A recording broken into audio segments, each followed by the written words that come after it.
Hey y'all, it's Jen from North Boulder Counseling. So this video is about the difference between stress and anxiety. I've had a lot of questions lately and kind of in general about stress, well actually about anxiety. And the reason I bring this up is often I hear the term anxiety used in place of stress, as if stress and anxiety are the same, and they're quite different. And the route we would take to address them is different too.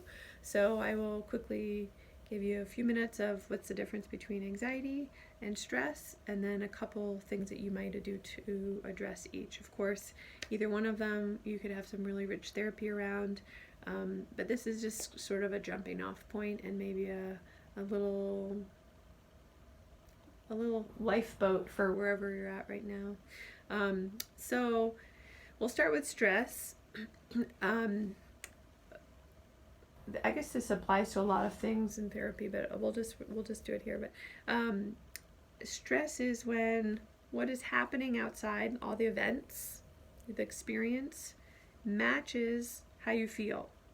So stress would be you're moving, you have a new job, you have a new baby, you have someone's passed away. There's just a lot.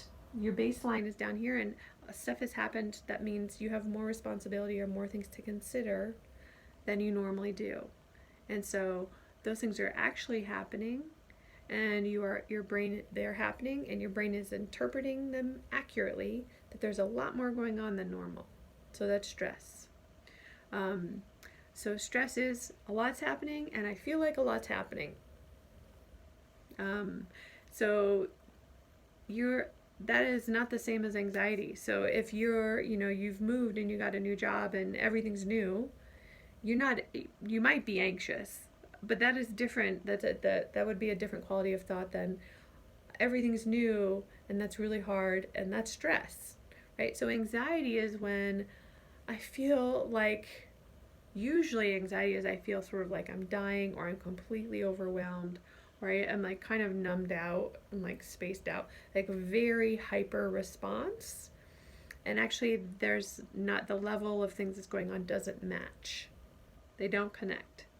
So your nervous system and your brain and your body and yourself are all saying, high alert, high alert. But when you look around the room you're in, or you look around your life, you're like, I'm not really seeing where the high alert is. Like, I don't see the danger, I don't see the threat, I don't see the stressors that would warrant me feeling like this. So that's anxiety.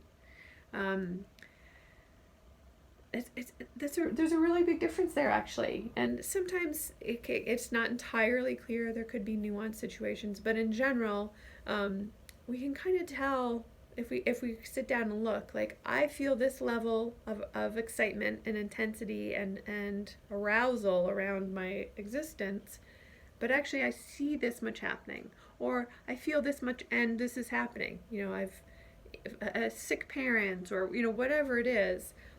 If they match, then what we're going to do is call that stress.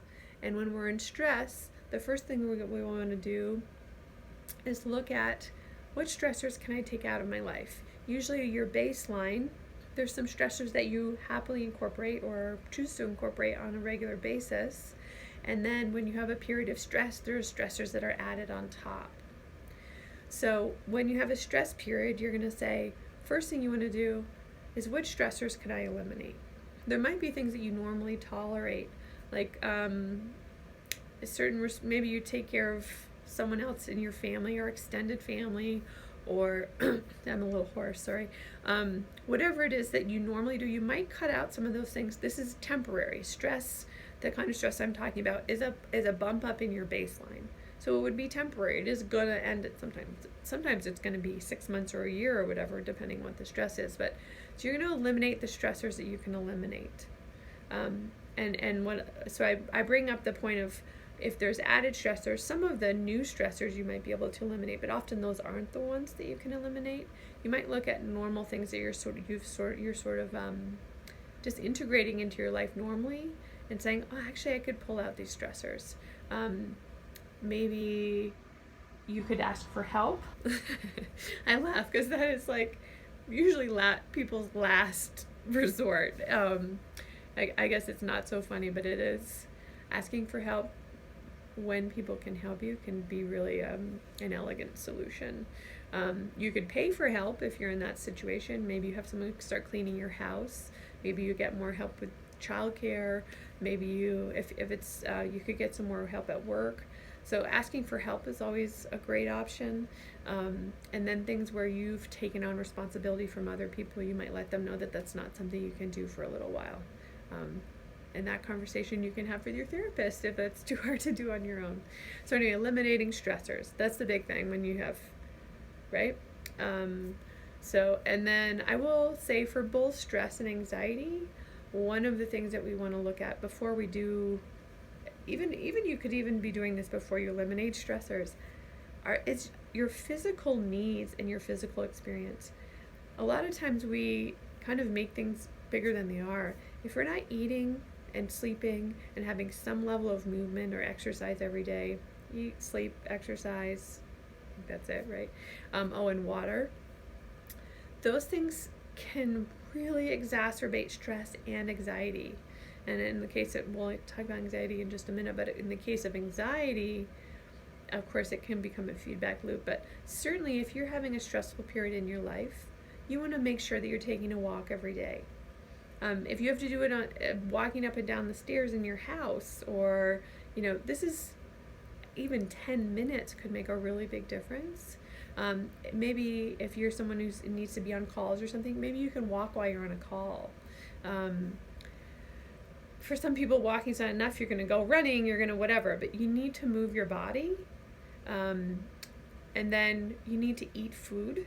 This happens to a lot of folks I talk to when they're in stressful periods. You go the whole day without eating, and then it's like 7 o'clock at night, and you're like, oh my God, I ate like one thing today. So starting to as much as you're able to, eat a fairly appropriate amount of food at regular intervals in the day, and at least some of it could be healthy food. Certainly if you're in a really stressful period, you're maybe going to get fast food or takeout or have prepared foods. But just having maybe one time a day, you're going to have a salad or some fresh fruit or something like that. So you're making sure once a day you're doing some kind of real food. If it's 3 meals a day, that's fantastic. But I'm talking about some pretty stressful times, so I'm trying to keep the bar really obtainable.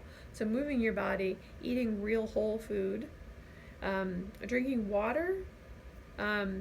Yes, there is water in soda, and yes, there is water in power drinks, but water itself, even if you have to do, I think some people are really into the fizzy water right now, so that could probably count. But when you're adding the sugar and the flavorings and all that, it's not quite the same. But at least upping your intake of water, liquids, and then sleeping. If you're not sleeping at night because you're too stressed, just laying down during the day for 10 minutes without your phone. If you lay down on your phone, it doesn't count as much.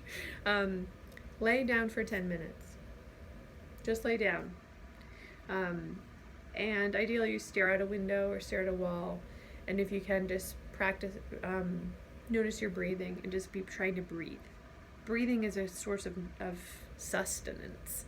And when we sit down and consciously breathe for 10 minutes, it can really reset our nervous system. When we're stressed, all of the endorphins and hormones and neural arousal is really kind of jacked up. So if you can rest, if you get great sleep at night, that's great. If you're not getting great sleep, take 10 minutes during the day and just lay there and just feel how heavy all the weight of this is, and let it lay on you and let it slow you down. Stress is heavy. Let yourself feel that for 10 minutes and just breathe through all the heaviness.